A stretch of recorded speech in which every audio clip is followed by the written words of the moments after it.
Imagine this, a 12-year-old girl, barefoot, starving, dressed in rags that were once beautiful, standing in the scorching streets of Kaduna, Nigeria, staring down teenage thugs who want to force her into begging for them.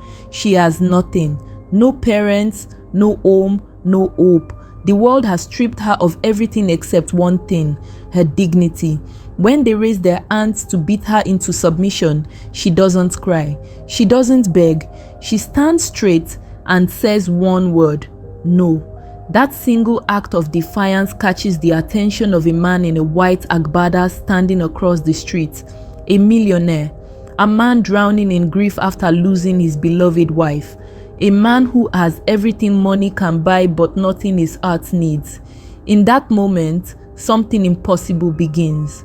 What happens when a homeless girl with unbreakable courage meets a wealthy man with a broken heart? Can compassion transform both the giver and the receiver? Will a chance encounter on a dusty street rewrite two destinies forever? This is not just a story about poverty and wealth. It's about seeing someone when the whole world looks away. It's about the power of one decision to change everything. It's about what it truly means to be family. Before we dive into this incredible journey, hit that subscribe button for Karachi Tales stories so you never miss powerful narratives that will touch your heart and challenge your perspective. Turn on notifications because stories like this one will remind you why compassion is the most valuable currency we possess. The harmattan wind carried red dust through the streets of Kaduna, painting everything in shades of copper and rust. Amina pressed her small frame against the wall of the central market, watching women in vibrant Ankara wraps and silver anklets haggle over yams and tomatoes. Her own wrapper, once a beautiful indigo adire, now hung in tatters around her 12-year-old shoulders. She hadn't eaten in 2 days, her stomach cramped as the aroma of suya drifted from a nearby grill, the spiced meat making her mouth water, the malam turning the skewer's cut as staring, and shooed her away with an angry gesture. Amina moved on, her bare feet silent on the hot concrete. This wasn't always her life. 3 years ago, she had lived in a small but clean compound in Zaria with her parents.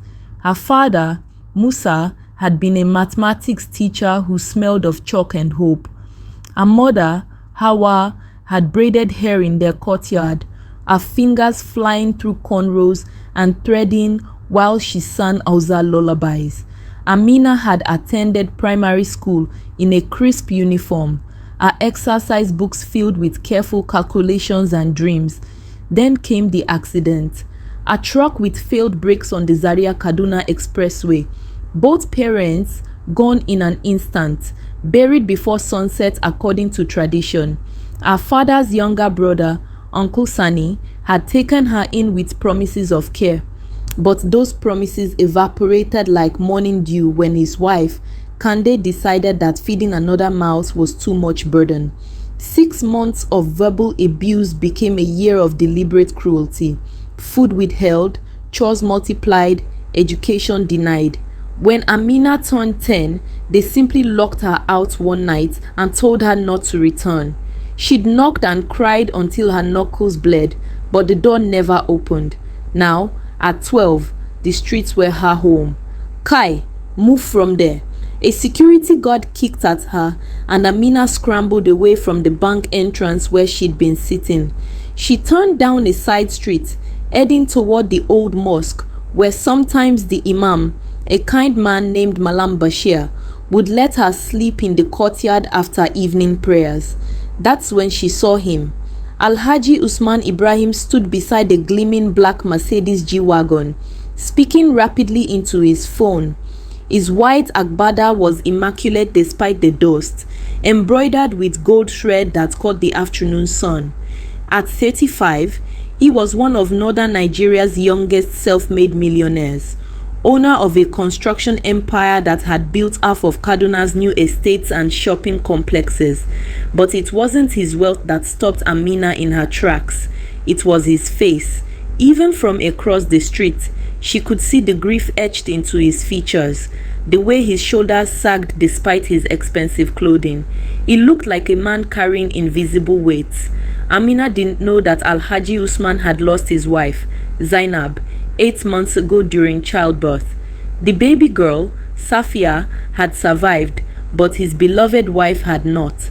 Since then, Usman had thrown himself into work, building and building, as if he could construct his way out of sorrow. Ya Allah, he muttered into the phone. Just ensure the materials arrive tomorrow. I don't care about the cost. He ended the call and leaned against the vehicle, closing his eyes. That's when a small commotion erupted. 3 street boys, older and meaner than Amina, had cornered her at the end of the alley. The leader, a 16-year-old called Danjuma, grabbed her arm. You're in our territory, Ko. You have to pay. I have nothing, Amina said, her voice steady despite her fear. You know this? Then you work for us, begging. You keep 30%, we keep the rest. No. The word came out stronger than Amina expected. A person must stand on their own feet. Danjuma raised his hand to strike her. Tai! The command cracked through the air like a whip. Alhaji Usman crossed the street in 3 long strides, his presence making the boy step back. He wasn't particularly tall or muscular, but power radiated from him like heat from asphalt. Leave her, he said quietly. The quiet was more dangerous than shouting. The boys scattered like pigeons. Usman looked down at Amina, really seeing her for the first time. Beneath the dirt and rags, she had intelligent eyes that reminded him painfully of his late wife. But it was something else that struck him. Despite everything, this child stood straight. Her chin was up. She hadn't begged. What's your name? Amina, sir. Where are your parents? Dead, sir. 3 years now. Guardians? They sent me away. Usman felt something crack in his chest. Here was a child, alone, facing down teenage thugs with the same stubborn dignity his Zainab had possessed. His wife would have helped. She always did. Have you eaten today? Amina hesitated, then shook her head. Come. He walked toward a nearby restaurant, not checking if she followed, but she did, keeping a respectful distance. Inside the air-conditioned restaurant, people stared at the street child being led to a table by Alhaji Usman Ibrahim. He ignored them all, ordering jollof rice, fried chicken, salad, and mango juice. When the food arrived, Amina stared at it like it was a mirage. Eat, Usman said gently. She ate slowly at first, remembering her mother's lessons about manners, then faster as hunger took over. Usman watched her, his phone forgotten on the table. She didn't grab or stuff her mouth. She used the fork properly. Someone had raised this child well before the world took everything from her. How old are you? 12, sir. Can you read? Yes, sir.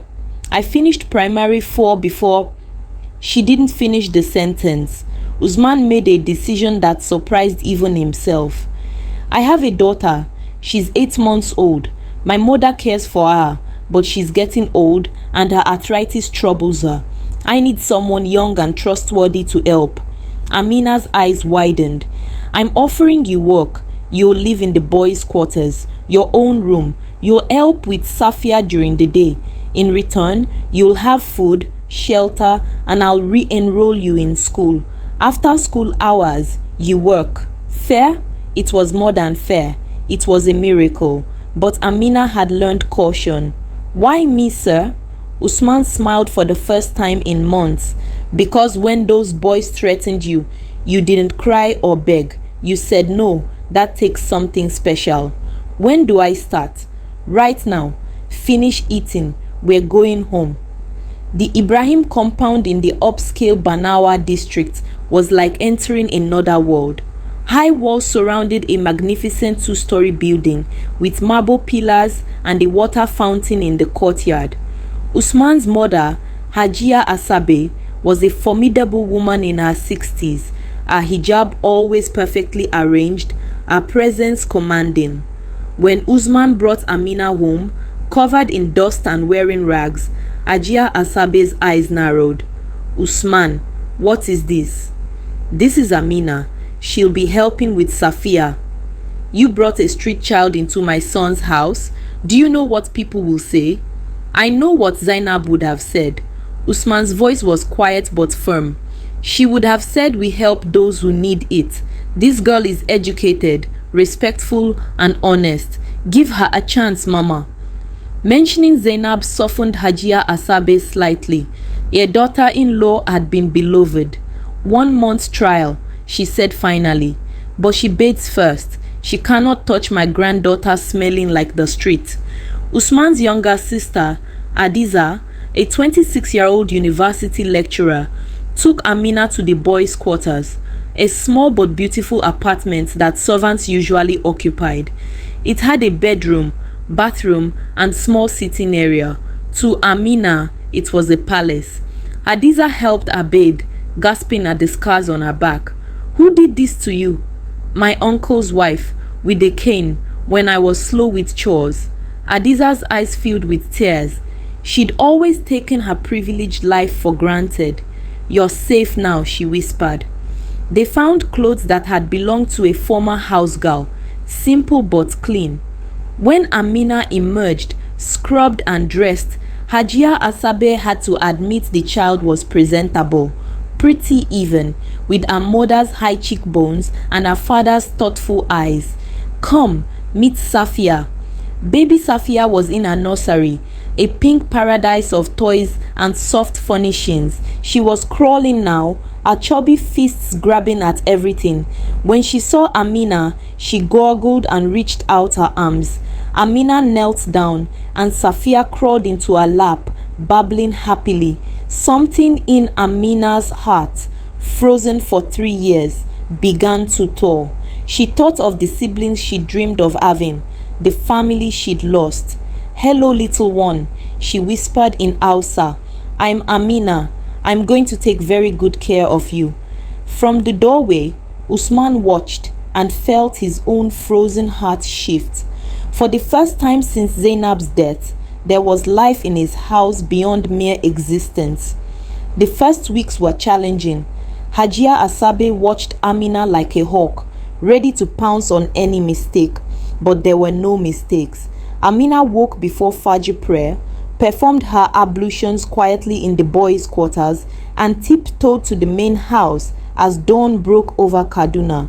She prepared Safiya's bottles with the precision of a pharmacist, testing temperatures on her wrist the way she'd seen mothers do in the market.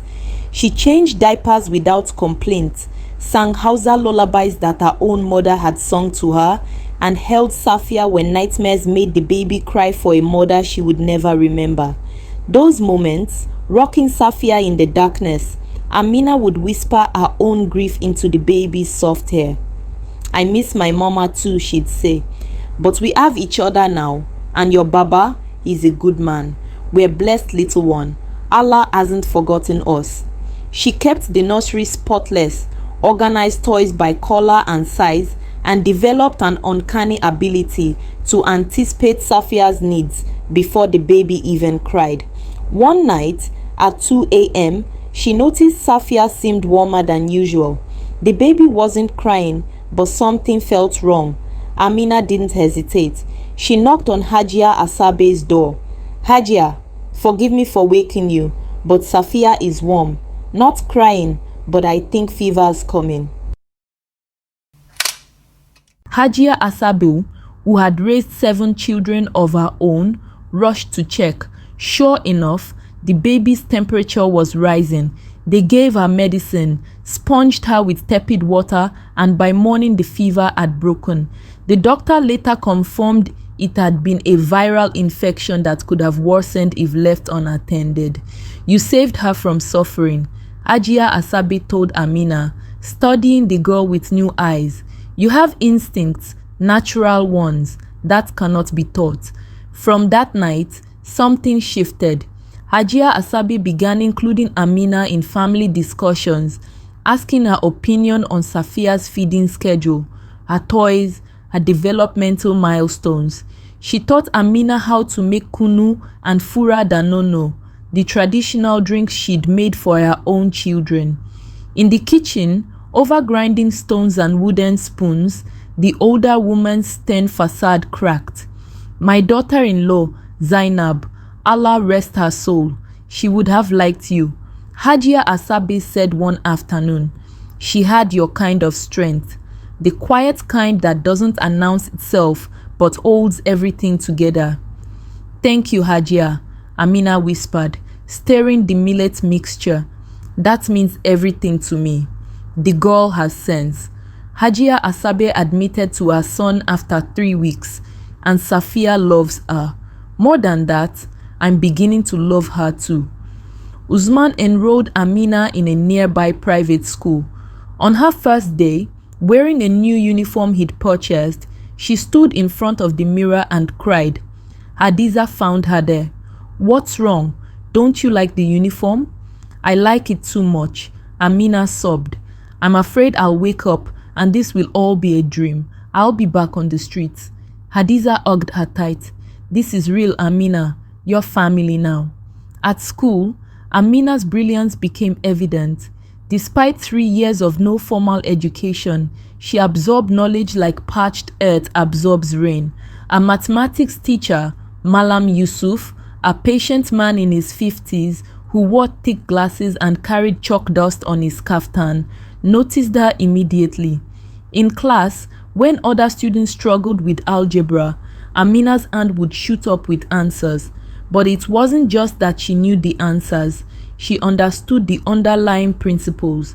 When Malam Yusuf drew equations on the board, Amina's eyes would light up with recognition, as if she were meeting old friends. You remind me of someone, Malam Yusuf told her one day after class. Your approach to mathematics, it's elegant. Did someone teach you? My father, Amina said softly. Before he died, he was a mathematics teacher in Zaria. He used to say that numbers were like poetry.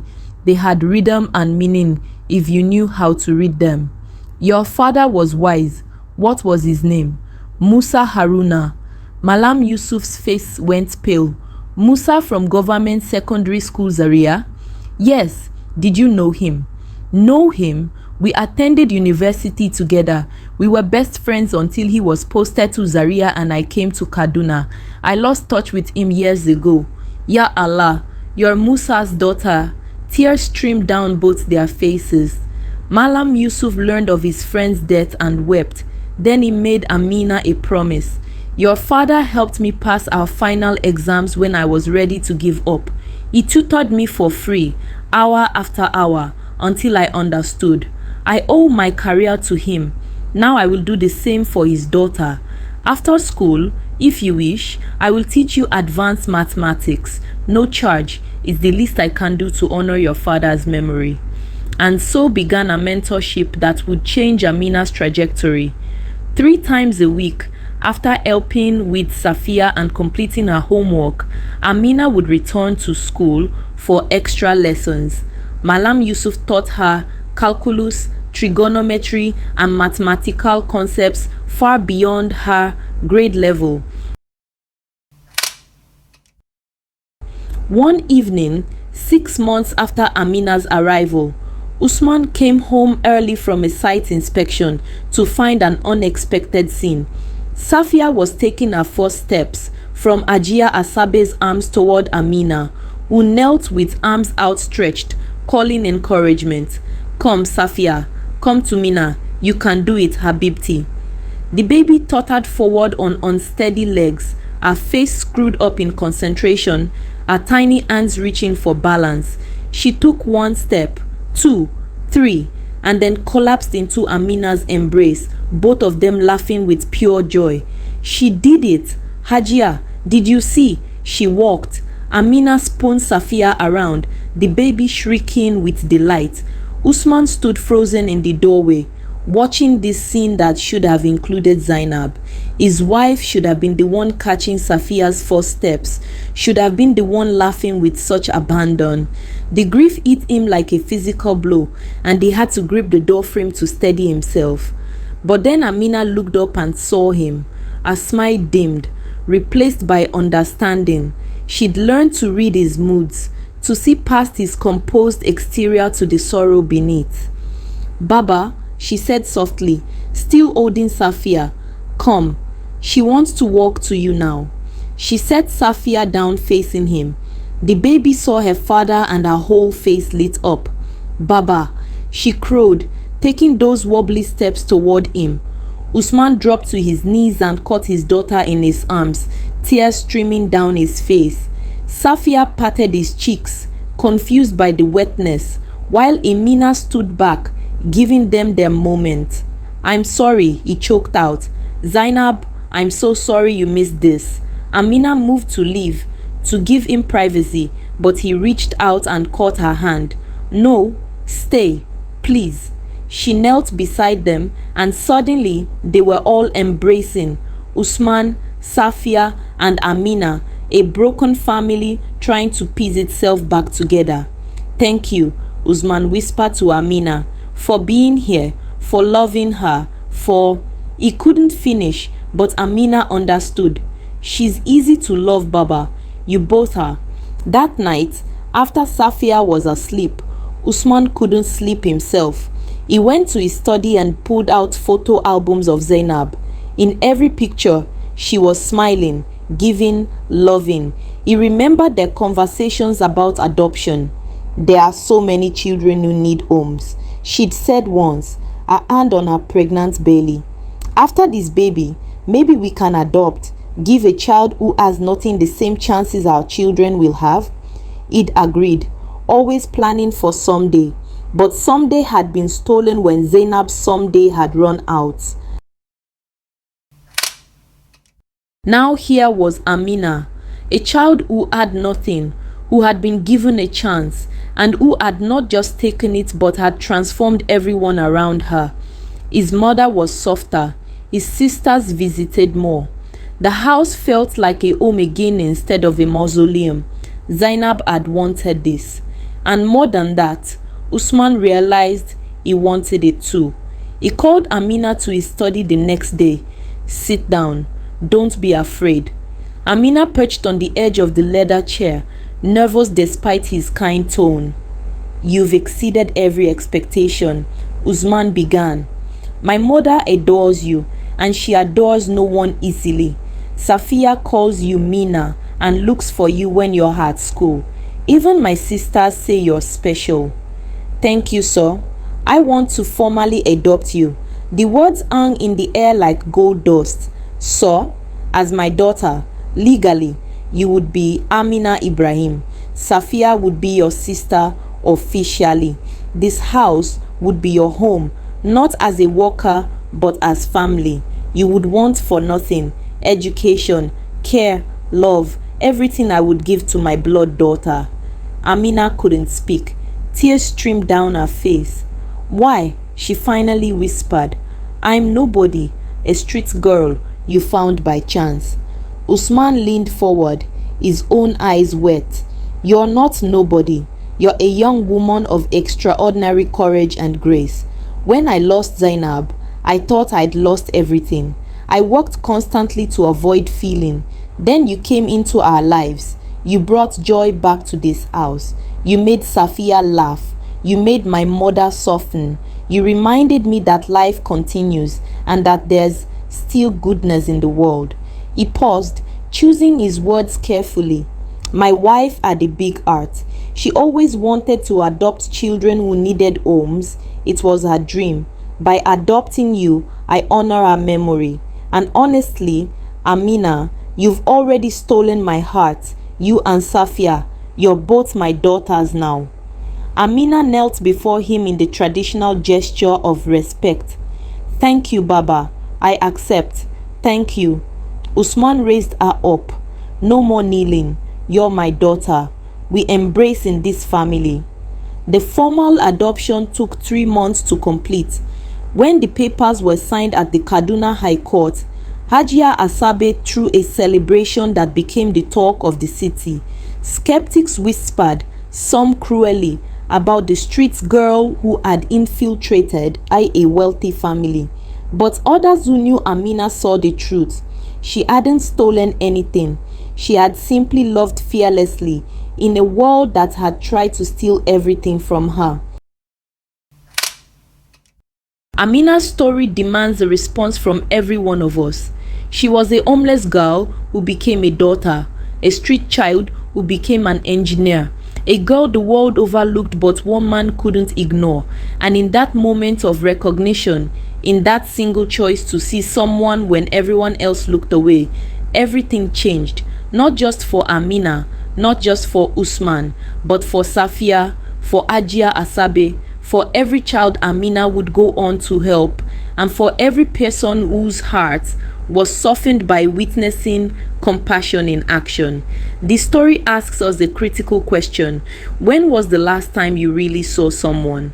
Not glanced at them, not pitied them from a distance, but truly saw their humanity, their potential, their worth, especially when they had nothing to offer you in return? Usman didn't rescue Amina because he was extraordinarily good. He did it because he was ordinarily human, and he chose compassion in a moment when indifference would have been easier. Comment below with, I will see the invisible, if Amina's story has challenged you to look at the people around you differently, to see past rags and circumstances, to recognize that every human being deserves dignity, opportunity, and love. And while you're here, don't forget to subscribe to Karachi Tales Stories and hit that notification bell. We share transformative narratives like this one because stories have power. The power to open eyes, soften hearts, and inspire action. Every story we tell is designed to remind you that the world can be different, should be different, and will be different when enough of us choose compassion.